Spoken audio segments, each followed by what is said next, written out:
Bueno, muy buenas tardes. Mi nombre es Alejandro Ochoa y en este caso voy a hablarles sobre cómo Chipre vivió su crisis económica, que no fue precisamente en el 2008, porque a diferencia de los otros países europeos, Chipre tuvo un alza en su economía en el 2008 y su economía más bien estuvo estable. La real crisis que tuvo fue en el 2012 y 2013. Bueno, como antecedentes, pues un antecedente político de cómo ingresó Chipre a la Unión Europea. Bueno, primero que todo, a dar un contexto, Chipre geográficamente pertenece al suroeste asiático, más específicamente al cercano oriente, pero política y culturalmente se considera como parte de Europa. La economía de Chipre está claramente afectada por la división de la isla de los territorios, tiene una economía altamente vulnerable, más estabilizada tras la entrada de la Unión Europea. Con la fuerte dependencia del sector de servicios y también los problemas de aislamiento con respecto a Europa, a finales de marzo de 2013 se produjo un bloqueo de las cuentas corrientes de los chipriotas, popularmente conocido como el Corralito. El objetivo era recaudar 5.800 millones de euros a través de una quita a los depósitos bancarios para pagar el rescate europeo. Bueno, el Fondo Monetario Internacional describió el desempeño económico del país antes y durante el 2008 como un largo periodo de alto crecimiento bajo el desempleo y finanzas públicas sanas. Hubo una recesión en el 2009, pero fue una de las más moderadas de la eurozona. Sin embargo, dos factores interconectados han llevado a Chipre casi al default o la cesación de sus pagos. En primer lugar, el deterioro de las finanzas gubernamentales y en segundo lugar, los problemas de los bancos. Durante sus años de bonanza, Chipre desarrolló lo que el Fondo Monetario Internacional llama vulnerabilidades. Hubo un rápido crecimiento de crédito, los bancos otorgaron muchos créditos a Grecia y hubo un boom en el mercado de las propiedades. Las medidas financieras tienen en vilo a la población de Chipre. Los bancos y su rápido crecimiento son fundamentales en esta historia. Para el 2011, el Fondo Monetario Internacional reportaba que sus activos, incluyendo los préstamos que se habían otorgado, equivalían a un 835% del Producto Interno Bruto anual de Chipre.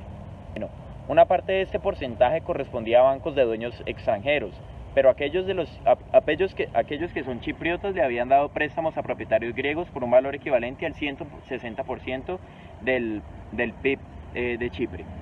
Estos préstamos otorgados a prestatarios privados han generado pérdidas debido a la depresión que ha azotado a la economía de Grecia. Hay que tener en cuenta que Chipre y Grecia están altamente interconectados entre ellos. El valor de las deudas del gobierno griego fue reducido debido a una serie de medidas de rescates tomadas en el año pasado. Estas medidas ayudaron a Grecia, pero tuvieron un impacto en los bancos chipriotas. Muchos países han rescatado a sus bancos durante la crisis financiera a través de lo que en la jerga bancaria se denomina una recapitalización. Esto significa que los gobiernos depositan dinero y en cambio reciben acciones o bonos. Es controversial, pero los gobiernos han asumido que este procedimiento es preferible arriesgarse a tener un colapso económico.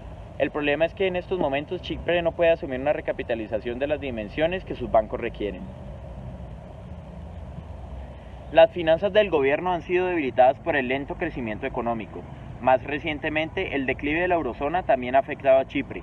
Las crecientes dudas en los mercados financieros sobre la posición financiera chipriota han hecho casi imposible a este país volver a solicitar préstamos. Debido a la estrecha relación que anteriormente comenté entre Chipre y con Grecia, las entidades financieras de la isla poseen una gran cantidad de deuda pública helena, inversión que tras la quita efectuada por este país supuso unas enormes pérdidas en los bancos chipriotas. Esto, al no poder asumirlas, acudieron al Estado en busca de un rescate.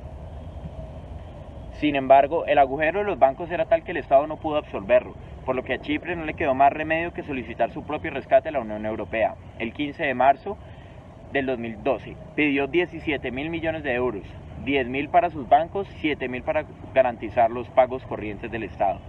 El gobierno de Chipre está en negociaciones para alcanzar un acuerdo para obtener 7.500 millones de dólares que le permitiría conseguir el rescate de 13.000 millones de dólares de la Unión Europea y el Fondo Monetario Internacional.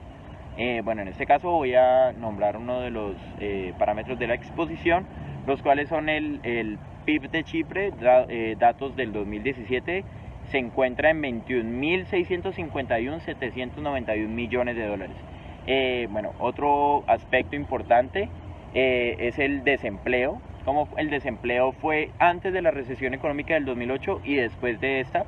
Bueno, en el 2006 encontramos que el porcentaje del desempleo de Chipre estaba alrededor del 4,5%, en el 2007, perdón, estaba en 4,8%, durante la recesión que fue el 2008 y 2009, se encontró que en el 2008 estaba en 3,8% y en el 2009 estaba en valores negativos con menos 1,7%.